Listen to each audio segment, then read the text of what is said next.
যেমন কথা তেমন কাজ, প্রকাশ্যে হুঁশিয়ারি, নিঃশব্দে অ্যাকশন। বিভিন্ন স্তরের 22 নেতাকে সাসপেন্ড বিজেপির। মণ্ডল সভাপতি থেকে স্থানীয় স্তরের নেতাদের সাসপেন্ড। 3 মাসে 250-র বেশি নেতাকে শোকজ।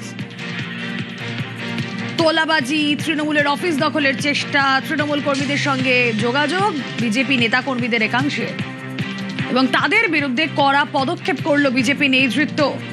দলের শীর্ষ নেতৃত্বের তরফে দলের একাংশকে সতর্ক করা হয়েছিল এবং তারপর এই যে তোলাবাজি সহ একাধিক অভিযোগ সামনে এসেছে ক্ষমতায় আসার পর 3 মাসের মধ্যে, তা নিয়ে এবার গুরুতর সিদ্ধান্ত নিল রাজ্য বিজেপি। কড়া সিদ্ধান্ত রাজ্য বিজেপির। ইতিমধ্যেই 22 জন কর্মীকে সাসপেন্ড করেছে বিজেপি তোলাবাজি সহ একাধিক অভিযোগে।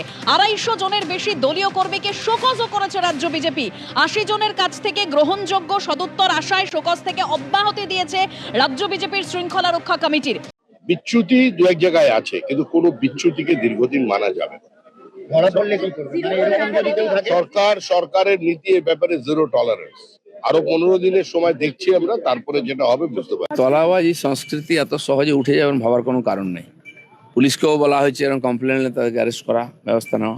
আর পার্টি সব নজর রেখেছে, ভাববেন না এরকম 6 মাস যেতে দিন, তারপরে পার্টি সব হিসাব করবে।